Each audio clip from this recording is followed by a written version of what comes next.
a la gracia del Espíritu con la oración.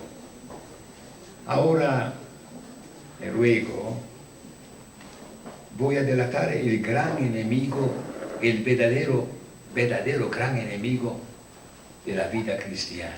Y de ahí descubrimos entonces cuál es el camino para que de veras nuestro testimonio sea un reto para el mundo. Bien, el gran enemigo de la Iglesia y de la vida cristiana en la actualidad es el cristiano tibio, la tibieza. Los cristianos tibios son precisamente aquellos que hacen insignificante nuestro testimonio en el mundo. ¿Cómo se les reconoce? Porque rezan poco, distraídos y sin fervor, creen saberlo todo, huyen de todo esfuerzo y del sacrificio, de la mortificación que es la lucha contra el pecado. El cristiano tibio tiene miedo a las exigencias del Evangelio, tiene miedo a la cruz, que es el camino, la escala regia para llegar a Dios. Lo ha dictado Jesucristo. Y voy ahora a delatar de ver dónde está el peligro profundo, para que delatando este peligro nos abramos a la gracia, misericordia de Dios, a la fuerza del Espíritu. La tibieza es fruto del activismo y del descuido de la vida interior. El lenguaje vida interior para muchos cristianos parece un lenguaje abstracto, filosófico. La vida interior sabe que es la vida de gracia, la comunión con Dios. Cuando se descuida la comunión con Dios, se acaba la vida interior, se derrumba todo el edificio de la vida cristiana. La comunión con Dios. Cuidado, que tiene su momento culminante en la Eucaristía, pero la comunión con Dios es aquel contacto que está con Él cuando vivimos en su gracia. Cuando cultivamos la recta intención, cuando de veras nosotros hacemos caso a las inspiraciones del Espíritu Santo, cuando nos dejamos pasar el Espíritu del Señor que nos inspira, por ejemplo, un perdón, nos inspira una renuncia a las ocasiones del pecado, nos inspira un servicio, nos inspira, sí, ser más atentos a las inspiraciones del Señor, el descuido de la vida interior. Entonces, claro, la falta del cultivo del silencio y de la presencia de Dios en nuestra vida. Quiero que se lo confiese, me siento encantado en el silencio. No puedo aguantar el ruido porque el silencio es simplemente la actitud para que podamos nosotros percibir los pasos de Dios en nuestra vida. Todo habla de Él. Y sin embargo, el mundo de hoy parece incapaz de percibir la presencia del Señor. Incapaz de percibir que nuestra vida está envuelta en un misterio de amor, de misericordia. Estoy convencido, esa es una certeza, para que Dios es una persona viva. Entonces se descuida el silencio, la presencia de Dios, falta entonces la recta intención en la cosa que hacemos, ya que no buscamos la gloria de Dios y nuestra vanidad. Y entonces, claro, el tibio ha perdido su centro en Cristo. Ya su centro son sus proyectos, su centro son sus vanidades, su concupiscencia, sus ambiciones. Delatamos, esto es vivir en la agitación olvidando a Dios como centro de su vida. Asusta el avance en el mundo de la indiferencia religiosa, del ateísmo, del materialismo, del hedonismo, de la corrupción, de la violencia, de la mentira, del odio, de la división. Yo quisiera exhortarle a leer en estos días el capítulo 1 y 2 de la carta a los romanos. Uno se pregunta, Jesús, ¿has venido a la tierra o no has venido? ¿Qué pasa con este mundo? Lean esa carta que describe cómo era el mundo al tiempo en que vino Jesús, que nació en el silencio de Belén. Cómo vivían los paganos. ¿Qué está pasando con nosotros cristianos insignificantes? Los tibios son los cristianos insignificantes que no dicen ya nada al mundo. Entonces, claro, si es verdad que nos da tristeza todo eso, el ateísmo, el materialismo, el hedonismo, el paganismo, debería darnos y asustar de igual manera, o más, ver cómo anida en tantos corazones de cristianos la tibieza, porque la tibieza lleva al alma a la rutina, a la indiferencia, a la frialdad, a la insensibilidad por la cosa de Dios. Porque la tibieza arruina la vida cristiana, enfría la fe y el amor a Cristo y a los hermanos. Hace perder el sentido del pecado, lo más doloroso que podamos pecar frente a la cara de Dios, y creemos que Él que nos aguanta no se dé cuenta, no se da cuenta. Me conmueve a mí pensar en la paciencia que Dios me tiene. Y se me ha grabado tanto aquella palabra perfumada de ternura, de misericordia, cuando dice que el Señor nos hace casi ver como que no viera nuestras infidelidades, nuestros pecados, para darnos la dulce esperanza del perdón. Hablo a creyentes. Estoy aquí para suscitar de nuevo una fe más viva, que se está muriendo la fe de muchos cristianos. Porque en la tibieza enfría entonces la fe y el amor a Cristo y a los hermanos. Hace perder el sentido del pecado y más fácilmente nos hace caer en él, ya que perdiendo el sentido del pecado, perdemos el respeto a Dios, nos sentimos ya el arrepentimiento y la vida se enfría y se muere poco a poco la vida cristiana. Fíjese una cosa espantosa. Toda la cultura, todo, hasta el lenguaje mismo de los derechos humanos es cristiano y nosotros no somos cristianos. El mundo no es cristiano. Los grandes pensadores hablan de una época post-cristiana, pero dan un nombre, ya que en realidad toda la cultura nuestra se inspira cada palabra al Evangelio, sin embargo no sabemos qué es el Evangelio. Nos aleja entonces de Dios la tibieza, nos hace perder el respeto, el santo temor de Dios. Y más fácilmente nos aleja también del sacramento de la penitencia. Y ya rompemos la relación con Dios porque dejamos hasta la oración. Y sabemos que no se puede llamar cristiano aquel que no ora. Porque Dios es una persona viva, Dios es nuestro Padre. La vida cristiana que empezó el día del bautismo, la primera catequesis que se daba a los bautizados es esta: aprende ahora el broche de oro de toda la revelación divina. Papá, decir a Dios Padre. Padre Santo, Padre amado, Padre querido. Toda la oración se reduce a esto. Somos capaces, ¿cuánto? Yo, cosa he percibido hoy, Señor, y a nadie te dice gracias. Solo nos quejamos de ti. Solo tenemos pretensiones. Solo somos arrogantes. ¿Qué está pasando? Nadie dice gracias.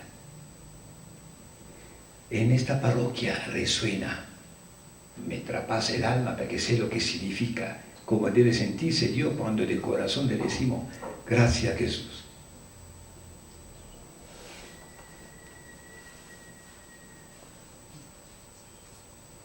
Nuestra orden tiene un internado que llegó a 400 niños, ahora un poco menos, porque a veces las leyes son más severas en cuanto a la línea pedagógica.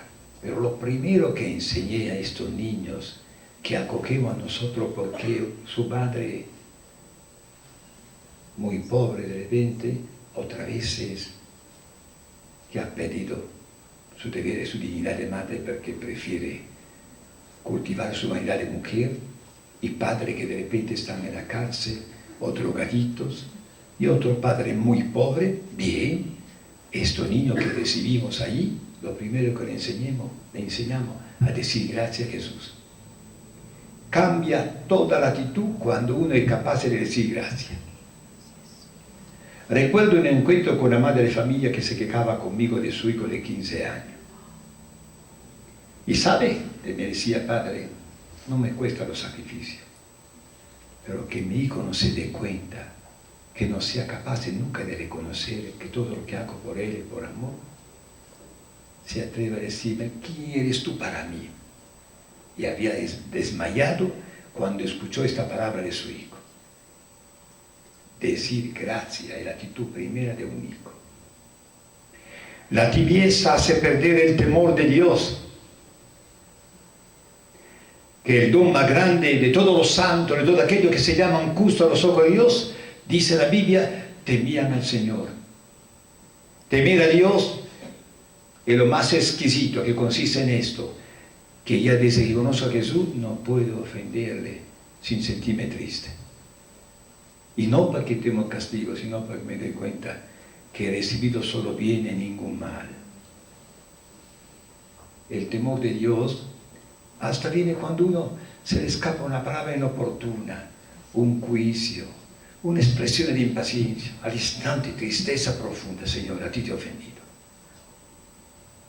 O no entendemos esto, que Jesucristo considera hecho a Él todo lo malo que hacemos a nuestros hermanos y también el bien que le hacemos. La tibieza hace perder el temor de Dios, nos hace comulgar con indiferencia y por costumbre, porque la tibieza lleva a descuidar los gestos fraternos de ayuda, nos vuelve insensibles. ¿Cuántos de nosotros, bendecidos por el Señor, somos insensibles a las necesidades de los demás? Y la mayor parte, el sentimiento más profundo que siento en el mundo de hoy, cuando me pongo delante de Dios en contemplación, es el miedo. Todo el mundo tiene miedo al futuro. ¿O has olvidado que la historia para el cristiano no está en manos del azar, sino de una mano providente? Pero claro, si Dios no es importante en tu vida, vive de miedo. Mira la cosa que me chocó a mí en México, veo todavía en los barrios han puesto la divinidad a la muerte, ¿no?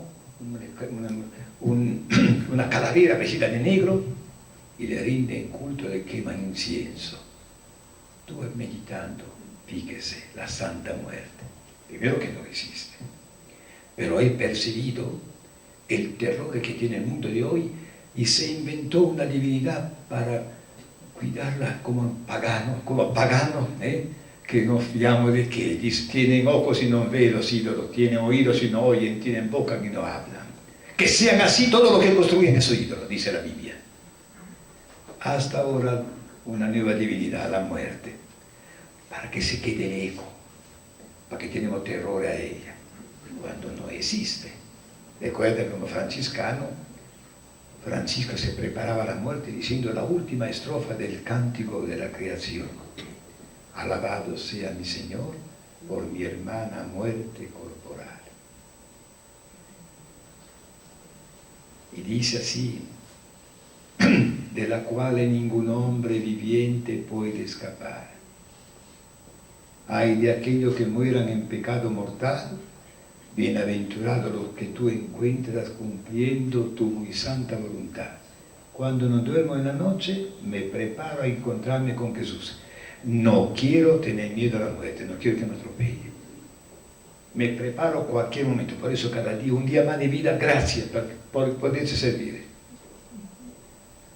El mundo de hoy, claro, si Dios no cuenta en tu vida, te inventa los ídolos. El paganismo de hoy es precisamente porque, al haber olvidado que tenemos un Padre, nos fiamos de los ídolos. Cuantos cristianos mezclan, viven de supersticiones como si su vida dependiera de la suerte, del duende, del hechizo. Tristemente es lo que vemos hoy. La tibieza lleva a descuidar los gestos fraternos de ayuda, a cultivar la vanidad y los rencores, actuar por simpatía y antipatía y no ver en el hermano, en la hermana a Jesús.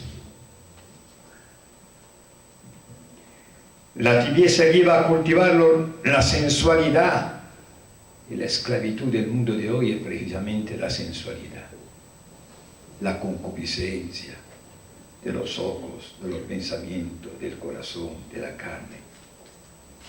Qué tragedia haber perdido la concesión de la dignidad de nuestro cuerpo como templo santo de Dios. A despreciar las inspiraciones del Espíritu Santo y apagar la voz de la conciencia, descuidando las inspiraciones del Señor, y nos hace insensibles a las mociones de la gracia. Recuerdo yo una enseñanza de un pastor evangélico me impactó. Todo su mensaje se resumía en ese título: la gracia a caro precio. Y dice, cuídense de la gracia a bajo precio, porque el precio de la gracia es la sangre de Cristo. Cuando la gracia es a bajo precio no se valora nada. Se ofende al Señor en la cara y todavía creemos tener la razón. La gracia es a caro precio porque, como dice San Pedro, fuimos comprados no con oro y plata, como acostumbraban los romanos pagar su libertad, sino con la sangre preciosa de Jesús. Esa es la gracia a caro precio. La tibieza lleva a despreciar nuestra promesa que hemos hecho al Señor, la promesa del santo bautismo, que cada año la Iglesia nos invita a renovar en el Sábado Santo. Nos vuelve de conciencia laxa, descuidando los mandamientos del Señor, la virtud de teologar. Conciencia laxa significa esta conciencia que cree acomodar a Dios y ponérselo en el bolsillo comprándolo con alguna piedad, cucufatería, que son falsedad por idolatría, donde hay una mezcla, una simbiosis de vida cristiana y de vida pagana. La tibieza no nos hace reconocer en la autoridad de nuestros padres la autoridad de Dios. Cuántos padres lloran por sus hijos, evidentemente, a veces cosechan lo que han sembrado: engreimientos, mentiras, egoísmo. La tibieza nos vuelve irresponsable y descuidado con el Señor y su casa. Basta cualquier pretexto para dejar la misa, que para nosotros es el momento culminante de la semana, la hora más importante de la semana, el momento del encuentro personal con Jesús. Y no solo lleva a buscar el mínimo esfuerzo y a las constantes mentirillas que empiezan a considerar insignificante delante de Dios, y al final nos hace vivir toda una vida, un divorcio entre la fe y la vida, entre lo que creemos y lo que hacemos. Un divorcio entre el culto y la vida cristiana, de la cual que fue la condena más fuerte que los profetas constantemente delatan. Estoy asqueado de vuestro sacrificio. No quiero saber nada con esto.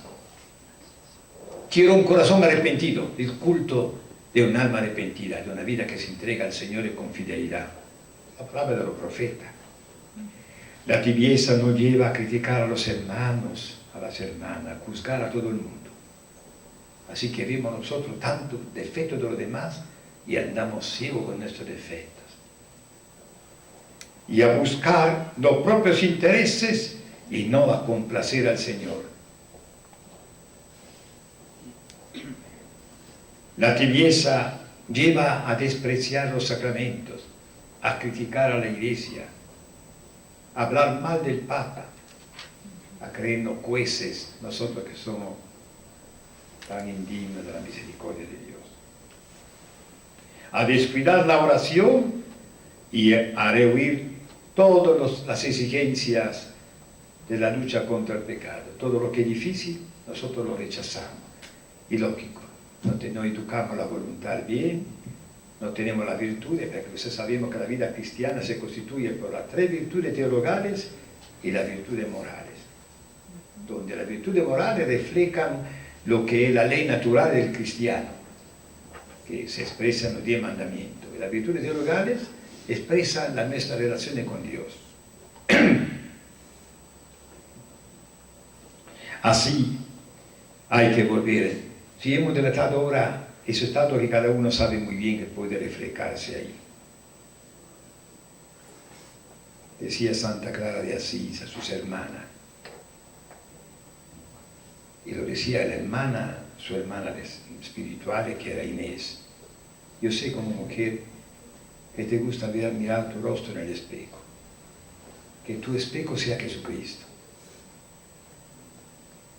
Y traduce aquella palabra de Santiago, que muchos cristianos que después de haber oído la palabra del Señor son como aquellos que después de haberse mirado en el espejo se olvidan cómo es su cara. Y la palabra te refleja lo que Dios quiere de ti y cómo eres delante de Él. Y si ese espejo es Jesucristo para que te enamora de Él, entonces empieza a ver los sentimientos de Jesús, los pensamientos de Jesús, la mirada de Jesús, los afectos de Jesús. Volvamos a empezar. Volver a enamorarse de Jesucristo. Yo sé que la mayor parte, o seguramente todo, un momento de su vida se enamoraron del Señor y por eso entraron en su camino. Tuvieron una experiencia maravillosa con Él. ¿Qué ha pasado de esa experiencia?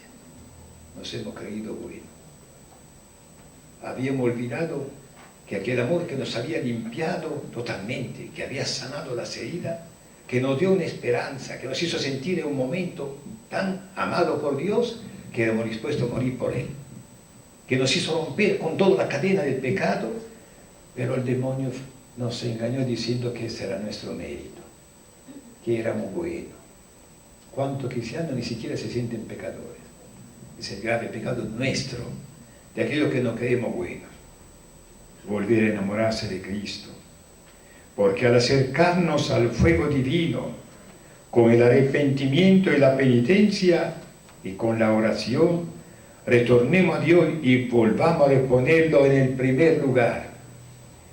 Esto es lo que espera el mundo de los cristianos. La gente que te encuentra debe saber que para ti Dios es lo único, lo importante, que te debe importar es su mirada, no el juicio de los hombres. Volver a tomar en serio la divina palabra del Señor. Ojalá te haga daño esta palabra cuando la leemos. Porque esta palabra, cuando pasa de la cabeza al corazón, duele, pero cambia nuestra vida. Y sabemos que hay 3 formas de desvirtuar la palabra del Señor. La primera forma, leerla sin fe. Y pasa entonces para aquel que lee la palabra sin fe, que piensa que es un cuento, que es palabra humana. Lo que pasó en el desierto cuando Moisés vaciló, faltaba el agua, tenía la barra en mano, símbolo de la fe, pero vaciló. Tocó una vez y no salió el agua de la roca, y el pueblo moría de sed. A la segunda vez dijo: ¿está o no está Dios con nosotros? Golpeó de nuevo, salió un río de agua, salvó al pueblo. Dios lo castigó de Moisés porque no le dio gloria. Pero sí el imagen de nosotros cuando leemos la palabra sin fe. Entonces la palabra no cambia nuestra vida. Una segunda forma de desvirtuar la palabra es leerla sin comprometerse. Claro, porque yo sé muy bien. No quiero preguntarle a Dios porque sé que debo cambiar. Preferimos tomarla así. No me comprometo con la palabra, entonces la palabra cae en el vacío. La tercera palabra que nos pasa siempre es leerla tan distraído, tan en ruido de nuestras pasiones, que la palabra no puede encontrar eco. Hay que volver a la palabra, hermano, ya que el fundamento de la fe está en la palabra de Dios. Volver a invocar al Espíritu Santo, ese Espíritu del Señor que hemos recibido en el bautismo, que en modo especial se derramó en la confirmación. El Espíritu que nos da la conciencia de sentirnos hijos. El Espíritu que constantemente nos llama a un fervor, a la fidelidad, a nuestro compromiso cristiano. El Espíritu que suscita el arrepentimiento, porque hay una lágrima, el don de la lágrima que el Espíritu Santo suscita en el cristiano, es una gracia incalculable. Le digo que no puedo cometer ningún pecado venial sin sentir tristeza.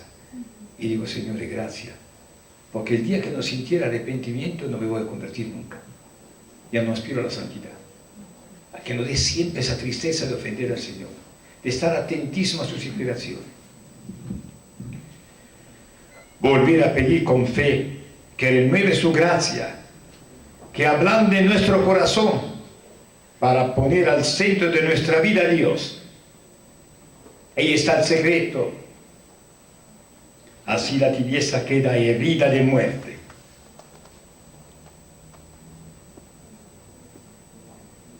Sobre todo en el serio contacto vivo con la palabra viva, orando con fe, si volvemos a retroceder para volver también a visitar a Jesús en nuestras iglesias. No basta solamente la misa dominical, que Dios quiera que sea este el momento culminante de la semana, sino darnos también el tiempo de visitar a Jesús durante la semana. Hay muchas personas que sufren de vacío profundo interior. Podrían sanar su corazón enfermo y vacío con este contacto con el Señor y con el fuego vivo de su amor. Recuperar el amor en la Eucaristía. Yo estoy convencido, para aquellos que son enamorados de Cristo, que cuando recibo a Jesús en mi boca le doy un beso a Jesús, que vuelve su morada en el interior del corazón de cada creyente. Al contacto vivo de Jesús, el Cordero que limpia nuestros pecados con su sangre preciosa. Él es nuestro médico y nuestra medicina. Nuestro médico y nuestra medicina. Médico porque cura nuestros pecados. Medicina porque lo perdona. Nuestra terapia. La cura es precisamente para muchos cristianos la cristoterapia. Necesitamos de cristoterapia.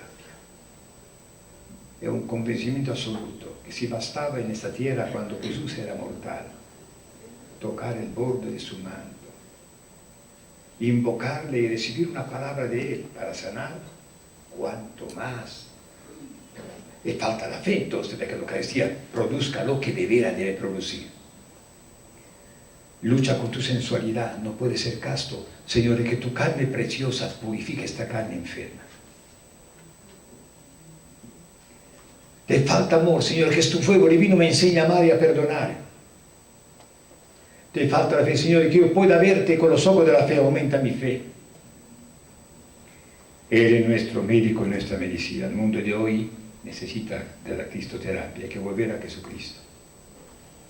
Nosotros no tenemos otra razón de decir al mundo que nos hemos encontrado con Jesús, ser para el mundo la memoria viva de Jesús. Si volvemos a escuchar los susurros, los silbidos de la voz de nuestro amado Señor Jesucristo, con un corazón abierto, retornará entonces el fervor, la alegría, el entusiasmo. Será de nuevo significativa nuestra vida para el mundo. Meditemos la palabra de Jesús a la iglesia de la Odisea. Y le aconsejo leer precisamente ese texto muy importante en el capítulo 1, segundo y tercero del Apocalipsis. Se trata de 7 cartitas breves que Jesucristo dirige a los obispos de las iglesias de Asia Menor, que son 7 obispos, se los llama ángel, porque ángel no define la naturaleza de esos seres celestiales, sino su misión. Ángel en griego significa enviado. Y dirige esta palabra a estas iglesias. A cada obispo le da una exhortación. Pero la 7ª carta del obispo de la Odisea dice así: conozco tu conducta, que no eres ni frío ni caliente, que eres tibio. Por eso voy a vomitarte de mi boca. Tú dices, soy rico, no necesito de nada. ¿No ves que eres un desgraciado digno de compasión? Pobre, ciego y desnudo. te aconsejo que me compre el oro. El oro significa la caridad, el amor. El vestido blanco, la gracia. El colirio para tus ojos, la lágrima del arrepentimiento, que recobre la vista, vuelva de nuevo a la fe. Yo a los que amo reprendo y corrijo. Arrepiéntate, estoy a la puerta y toco. Si alguien me abre, entraré en su casa y cenaremos juntos. Celebraremos la amistad. El peligro, el enemigo verdadero de la vida cristiana es la tibieza. El cristiano tibio es un insignificante para la iglesia y para el mundo. Creo que empezando esta meditación reencontremos entonces la razón de ser en el mundo, el por qué los cristianos estamos llamados. Fíjese, quien lee un poco los primeros textos de los padres de la iglesia, es un texto de la iglesia antigua, cuando describe la carta a Diogneto, dice así, que los cristianos también trabajaban, pagaban sus impuestos, se casan también, pero el cristiano vive completamente diverso de un pagano. Se le reconoce por la manera con la cual vive el matrimonio, por el trato fraterno, por el respeto, por el pudor, por la pureza y la dignidad con la cual él lleva su vida. Esto fue el signo que impactó a todos los paganos. Los cristianos de hoy parecen insignificantes. Decidamos ser cristianos. Decía muy bien un gran obispo, San Agustino, obispo de Hipona. Si no te decidas ser cristiano, cambia de nombre. Es por esta razón que a veces los protestantes, los evangélicos, donde van a predicar, ganan discípulos. Me da cólera que en vez de convertir a los ateos, le cambian solamente la cabeza, no la fe a los cristianos. Y a veces lo convierten. Gente que ha estado en la iglesia tantas veces no sabe que la riqueza que tenemos nosotros no se compara con ninguna otra riqueza.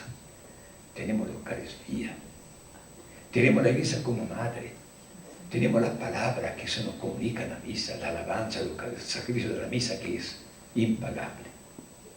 No apreciamos esos dones. Tenemos el sacramento de la penitencia. Te transmito como un niño que me siento feliz cuando me confieso. Es una experiencia bellísima. No te ha cansado de amarme, de perdonarme, Señor. Volvamos a la fe, volvamos al fervor, volvamos de nuevo al sentido auténtico de la vida cristiana. Y si esto un poco sacude nuestra inercia, es gracia.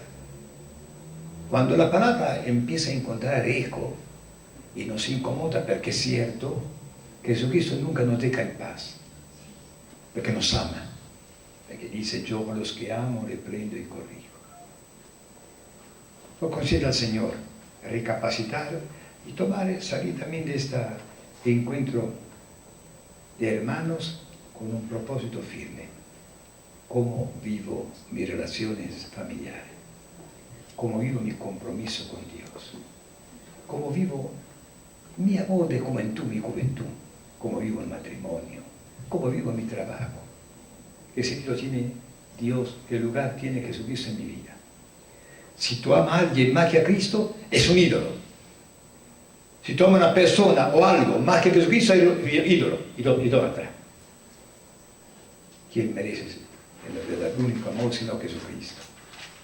Así, quisiera abrir después de esta meditación, de repente un diálogo para responder a alguna interrogante, no pensando agotar de repente, digamos, la problemática, pero sí hemos delatado ahora lo que el verdadero peligro es lo que hace insignificante nuestro testimonio en el mundo: la tibieza, la costumbre, la pérdida del fervor.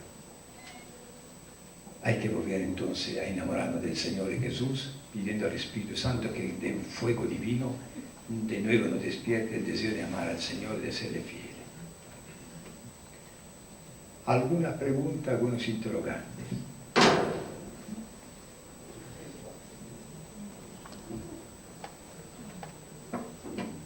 ¿Alguna algunas inquietudes. Yo diría a uno de los señores que están cantando que pudieran interrumpir con un pequeño canto y después continuamos un poco de diálogo, ¿no? Gracias.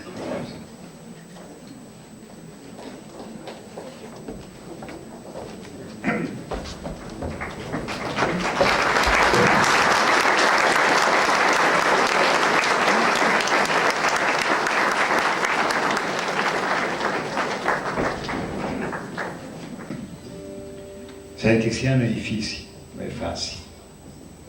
Precisamente porque es difícil es gracia, no es fruto de una instrucción catequética.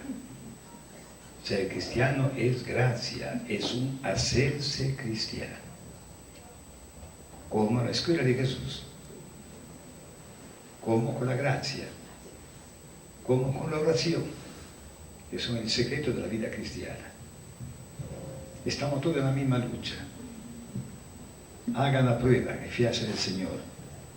Así que, como respuesta también a esta meditación, que en fondo es el reproche de Jesucristo a su iglesia, a sus discípulos tibios, que soy yo primero y todo lo que compartimos en este momento con conciencia, que estamos llamados a la santidad. El verdadero único problema de la iglesia de hoy es la falta de santidad. El único verdadero problema. No aspiramos ya a la santidad. Nos hemos quedado simplemente con un barniz y no tenemos este anhelo sincero de ser santo, que es el único verdadero deseo sincero de Jesús. Recuerdan la palabra de Jesucristo, terminando el discurso de la montaña, concluye diciendo: sean perfectos como el Padre Celestial es perfecto. Y dice Moisés en el libro del Deuteronomio: sean santos porque yo soy santo. Esta es la voluntad de Dios, que seamos santos, dice San Pablo a los Colosenses. Lo contrario de la santidad es la tibieza, pensar, sentirnos satisfechos solo porque me llamo católico. Bien, si hay un interrogante, si no terminamos con las bendiciones, ya que yo no quiero abusar de su paciencia. Guardo para lo nuevo. Si hay una pregunta, alguito que quiere hacer una aclaración, con gusto.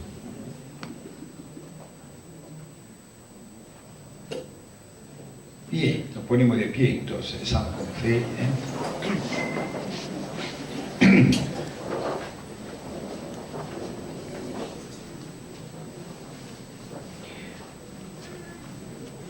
¿Recuerdan cuando un discípulo anónimo, dice el Evangelio de San Lucas al capítulo 11, el capítulo que habla de la oración, le dijo a Jesucristo: Maestro, enséñanos a orar?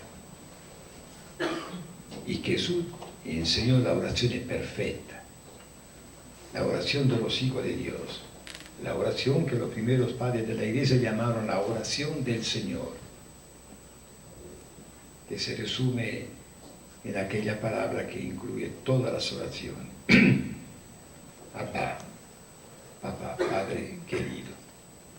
¿Por qué nos sentimos débiles? ¿Por qué no tenemos fuerza? ¿Por qué somos cobardes? ¿Por qué vivimos de miedo? ¿Que nos falta la fe? Ven en nuestra vida, Señor. Te lo pedimos de corazón. Padre nuestro, que estás en el cielo, santificado sea tu nombre. Venga a nosotros tu reino.